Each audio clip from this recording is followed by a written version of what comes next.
You're listening to Recovery Survey, the podcast that shatters stigmas around different types of addictions and takes a deep dive into spiritual principles. I said, that will never happen to me. I'm here because I did too much cocaine. I am not ever going to be the person that you are. 2 years later, I'm in the street collecting cans for crack money. You know, because I never stopped thinking how I was thinking, never stopped doing what I was doing. And my story became that guy's.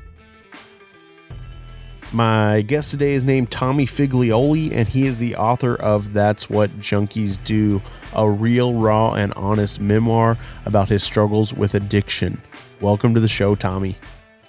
All right, sure, man. My name is Tommy Figlioli. I'm from New York City. I grew up in Brooklyn, New York.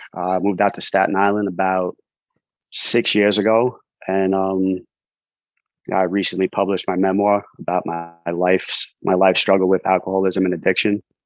That's really it, man. I grew up in a rough neighborhood when I was a kid. A lot of not a rough neighborhood. It was a good neighborhood, but there was a lot of guys in the street, criminals, mafia guys that we looked up to.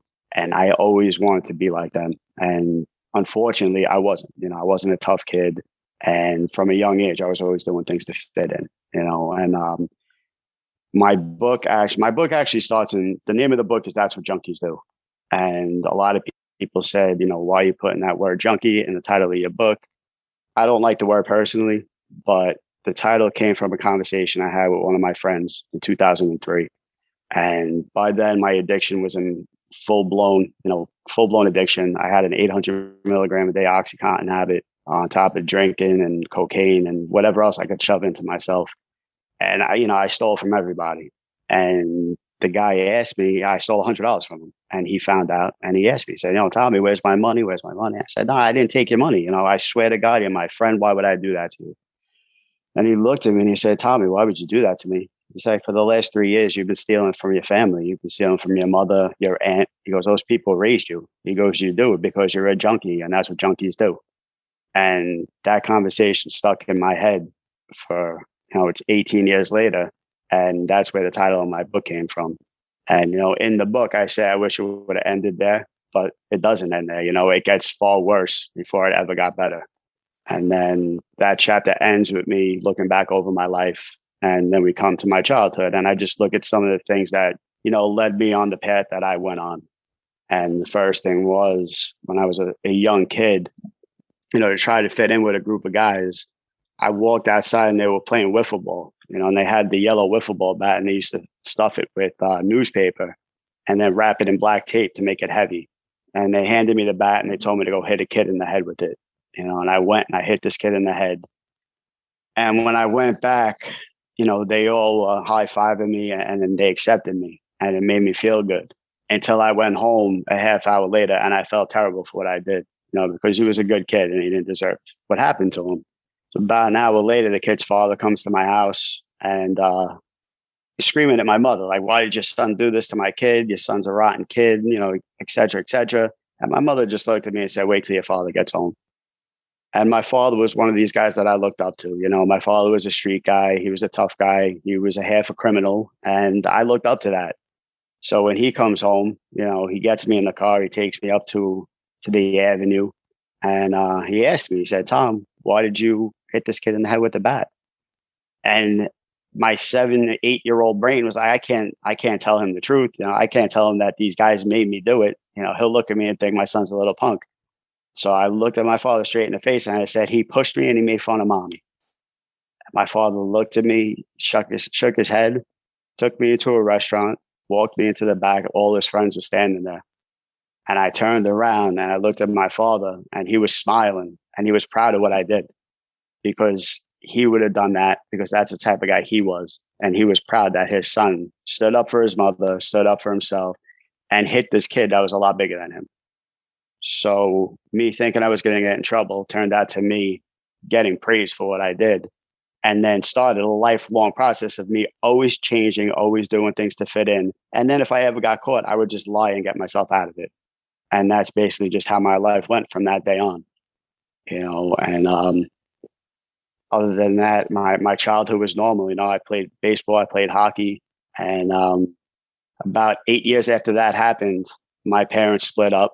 And I was looking for that male role model, and my father wasn't that guy. And I lived with my cousin, who was a lot older than me. He wasn't that guy because he was doing his own thing. So I gravitated towards the street. And those guys that were sitting on a porch playing wiffle ball were now on the corners drinking beers and, smoking weed and hanging out with girls and people that I wanted to hang out with. And in my head, I thought that if I wanted to hang out with these people, I had to do what they were doing. And I started drinking and I never stopped, and that's what started the whole thing. I saw these guys doing something. I wanted to do it. I put that drink in me and it made me feel able to do it. I talk a lot about in the book, and even when if I speak at a meeting or if I just share, I talk a lot about anxiety and fear and just that insecurity that I had as a kid. But I didn't know I had that when I was a kid until I started drinking. I always knew I didn't feel right. But when I had that first drink, I noticed I was able to talk to a girl that I was afraid to talk to the day before. I was able to feel comfortable around people that I was uncomfortable around the day before. And I liked that feeling. And I always wanted that feeling. So once that first drink went in me, that's all I wanted to do. And, I always say it didn't get out of control till years later when drugs came into the picture. But about a month after I started drinking, I quit playing hockey. It just got in the way of me hanging out and drinking, and at 16, 17 years old, I'm hanging out in bars. I'm hanging out in schoolyards. I'm smoking weed. I'm smoking cigarettes. I'm drinking. And that's, it's not normal for a kid to be doing. I got a scholarship to college and I wound up going away. And thank God I did, because a lot of my friends got in trouble while I was away. But while I was away, I was getting into my own sort of trouble. My first semester in college, I almost got thrown out. And I was an honor student my whole life. And my first semester in college, I roomed with two guys I went to high school with. And as soon as our parents came up and they put us in the room, they shut the door. And I started drinking that day and I never stopped. And my first semester, I was placed on academic probation and basically told, if you don't get your grades up, you're going to get thrown out of school. So the second semester, I did enough to get my grades up. I lost my scholarship, but they gave me a grant to subsidize it. The crowning achievement in my first semester in college and my first year in college is that I pledged a fraternity, and at their awards thing at the end of the semester, I won most likely to wind up in AA, and it's something I wanted to do. Like, I saw this award and I was like, I want to win that thing. I want to be the best drinker in this fraternity. And I set out to do it and I won it. I won it that year and I won it every year I was in school. And then 2 years after I graduated, they were still giving it to me, so that's how college life went. And it was just every night. It was every night, every day. And I always just say, everybody drinks like I do, but that wasn't the case. I always found the people to drink like I drank. I would find a group on Monday night, Tuesday night, Wednesday night, just to do what I wanted to do. And 5 years later, I'm still in college. All my friends are graduating, and I finally get out of college, but I was hanging out in this bar so much that the guy just gave me a job there. And instead of going back out into the real world and getting a job, I decided to stay in that town, live the college life without being in college. And I became a bartender, and I had a beautiful apartment right off campus. And that's when things started to get out of control.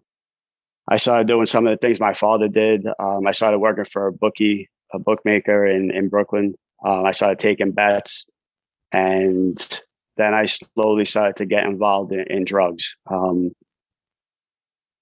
The girlfriend at the time left me because she didn't like some of the things I was doing. And this new group of people I was hanging out with, they were taking ecstasy. So I said, all right, let me try it. And I took ecstasy, and then I did ecstasy every day for 6 months. And then one night I went to get ecstasy and they didn't have it. And the kid gave me a tinfoil packet and he said, it's cocaine. And I looked at him and that was a line in my head I said it would never cross. And about 10 minutes after that, I grabbed the foil packet. I went in the bathroom, cut out a little line on the toilet tank, ripped the line, and I never drank again without cocaine. And I was 23 years old. And now at 23, I started selling cocaine and ecstasy to subsidize my habit. So now I'm a bartender who drinks too much. I'm a bookie who gambles too much. And I'm a drug dealer who's doing his whole supply. And long story short, I wore my welcome out up there pretty quickly. And I decided to move back to Brooklyn with my family. I got a Wall Street job. And I said, as long as I stay away from the hard stuff, I'll be fine. It was the cocaine that did me in. It was the cocaine that had people intervening on me and had me stealing from people. As long as I just drink and smoke weed, I'll be fine, And 2 weeks later, I asked my friend if he had cocaine. He said yes. And, it was off to the races. And, by now, I'm starting to feel the effects, the alcohol withdrawal, the cocaine, the anxiety from the cocaine. And I'm waking up every morning after drinking all night and doing about an 8-ball every night. And I can't get out of bed because I'm shaking and my heart's racing and I think I'm going to die. So I go to the emergency room and I lie to them and they tell me I'm fine. And then I go to my personal doctor and I lied to him. And with the information I gave him, he treats me by giving me benzos. He says, if you feel like this, take an Ativan, take a Klonopin when you feel like this, and you'll be okay because you have anxiety disorder. So now I found my solution. I would drink and do coke every night. And then when I woke up in the morning and couldn't get out of bed, I would take an Ativan, I would take a Klonopin. 20 minutes later, I'd be fine and I was able to go about my day.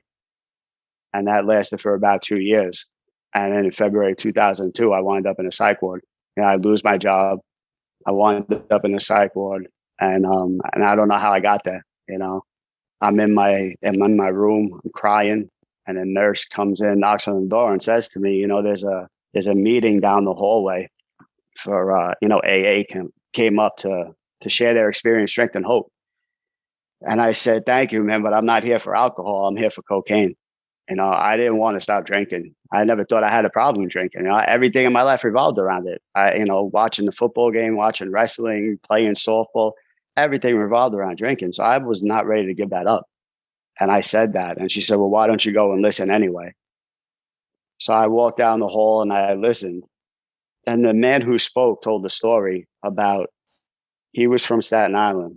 And he talked about driving over the bridge into Brooklyn to buy crack. And he would spend all his money, so he'd have to collect cans to pay his way back over the bridge. And as soon as I heard that, I said, that will never happen to me. I'm here because I did too much cocaine. I am not ever going to be the person that you are. And I said that in so many words to him after that meeting was over. And he looked at me in the eye and he said, kid, if you keep thinking the way you're thinking, you're going to keep doing the things you're doing. And one day your story is going to be mine. And I said, thank you, sir. And I walked away from him. And for 10 days, I told those people in that place everything they needed to hear for me to get out. And the day I got out, I didn't know how to live my life. It was the first time in 10 years I hadn't had anything in my system. And when I went home, I looked in the mirror and I didn't know what to do with myself. So I sprinkled some 12-step pamphlets around the house for my mother to see. I called up my friend. I said, I'm home. Are we going to watch wrestling tonight? They said, yeah, come down. I went to the deli. I bought 2 40 ounces, took a Tylenol with codeine, went to his house. And 8 hours after I got out of the psych ward for substance use, I'm in my friend's house drinking. 5 days later, I'm at a house in Hunter Mountain, ski place up in upstate New York. And I'm in the bathroom doing cocaine. A month later, I take my first OxyContin. I split it in half because I didn't want to take 80 milligrams because I thought that was too much. I didn't realize the time release was going to put it all in my system at once. So those 40 milligrams of Oxy hit me at once. And, I had taken Percocets before and I loved the way they made me feel. OxyContin was a different animal, and I got very sick that first night. I swore I would never do it again. A month later, I took another one. And then that one became 800 milligrams a day. And that led to me getting thrown out of my friend's house for stealing his money. And then progressively getting thrown out of everybody's house for stealing money. And then eventually my life became just myself and my disease to the point that I wanted to kill myself.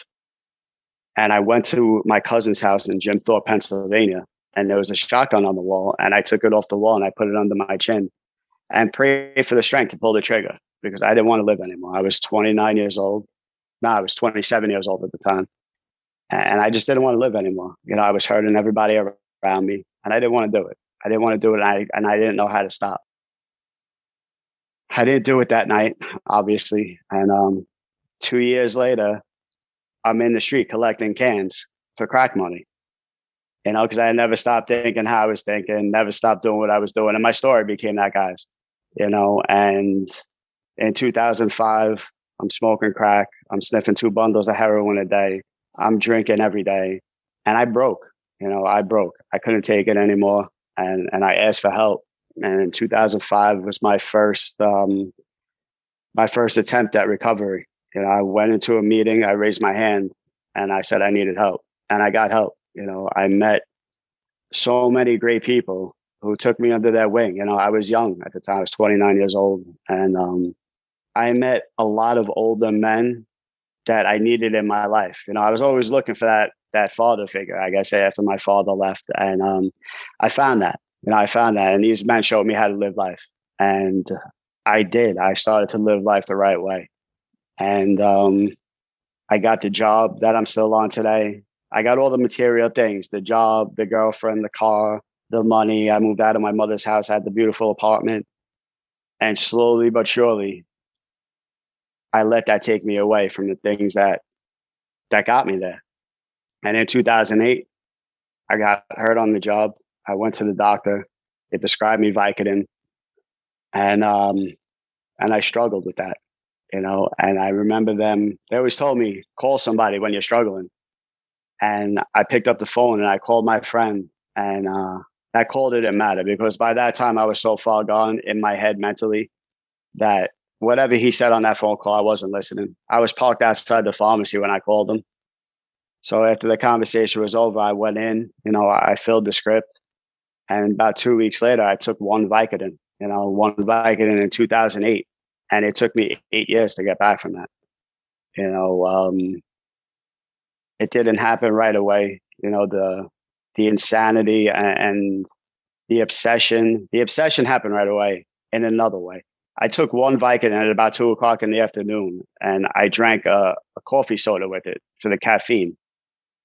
And I stared at my watch for the next 4 hours until I could take another one. That second Vicodin I took, I said, I'm only going to take one, but I drank 5 coffee sodas so that the caffeine would make it hit me quicker, because that's where the insanity was. I wanted to get high and I wanted it to hit me quicker. So already I'm trying to figure out ways to do it without really doing it. And about a month later, I'm up to like 40 pills a day. And I go back to the rooms in 2010. I go on a maintenance program. I'm on Suboxone. And I was doing the right thing. I was trying to do it the right way, and I was coming down off of it. But I never really dealt with what was going on. I never dealt with the reasons I relapsed in the first place. And it was only a matter of time. And I say in that 1 year, the only good thing that happened was I met my wife. And by the grace of God, she's still with me today, 6 years later. But other than that, I was an accident waiting to happen. And I hurt my foot in 2011. I started taking pills again. And that just led me on another 4-year run of just insanity. And by the end of that, I'm taking upwards of 200 Xanax a week. I'm prescribed Klonopin. I'm prescribed Roxy. I'm prescribed Suboxone. I'm buying scripts in the street for Valium, for Klonopin, for Xanax. I'm buying Roxys in the street. I'm taking Adderall. I'm drinking bottles of NyQuil every day. I'm a disaster. And I used to look at my medicine cabinet and say, I'm never going to be able to stop doing this. I was on so many benzos that every time I tried to stop, I would shake so uncontrollably and be so sick that I couldn't stop doing it. And I wasn't getting high anymore. I was doing this to survive. I couldn't get out of bed in the morning without it. I couldn't go to work without it. I couldn't do anything without these pills. And, in 2016, I broke again. It's never this traumatic thing that happens to me. It's never some extenuating circumstance. I don't get arrested. I just break. I go until I can't go anymore. I'm out of steam and I break. And in January 2016, I broke again. I was, there was a blizzard. I didn't show up for work. And I shoveled my fiance at the time. I shoveled her out of the parking spot. And I called my dealer up and I said, I need 90 more Xanax. And he said, they'll be here when you get here. And I didn't go. I don't know what happened. Next thing I knew, I was sitting on my couch, phone in my hand, on the phone with a friend of mine who I had helped a few years earlier. He put me in contact with a counselor at work. A day later, I was in that counselor's office. A day after that, I was in treatment. And by the grace of God, I've been sober since. That was January 27, 2016. And, life is good. Life is good today. I'm blessed in so many ways. Again, I married that girl that stuck with me through those 6 years of me being insane. My job is unbelievable. I wound up getting promoted at my job, and I'm preparing to take a test for another promotion. I couldn't get up. I couldn't get up in the morning, even make it to the place. And because of me being sober, I'm actually able to excel at what I do. I was able to write my story and publish this book that I'm so proud of. And just the feedback that I'm getting from it is unbelievable. And it's all thanks to me finally making that decision to change my life and putting faith in a higher power that if I just trusted the process and put one foot in front of another, that I would be all right and good things would start to happen. That's really my story, man. That was fantastic, man. Thank you so much for sharing that. And I related on so many levels, man, from the beginning of your story where you talked about being a kid and not really feeling like you fit in. Like, I related to that. I related to the struggles you had in college. I went through something similar where I was on academic probation and I didn't end up finishing because I kept using and just couldn't stay out of trouble. And, I think a lot of us have similar stories. Just like you were talking about with the guy that was talking about picking up cans. And if you continue down this path, you're going to end up in the same place as me. While our stories may vary, the destination usually ends up in similar places. As far as the book goes, was that something that you had always planned on doing? Or did you just feel like you had that story on your heart and you had to share it? How did the book come about?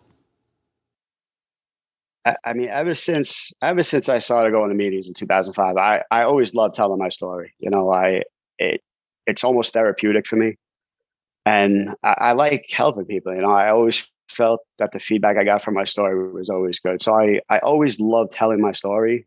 I never thought about writing, but this most recent time when I went away, I came back, and my sponsor, when we started taking me through the steps, he had made me write down basically the story of my life, and then all the ways that my life was unmanageable, even before alcohol became involved.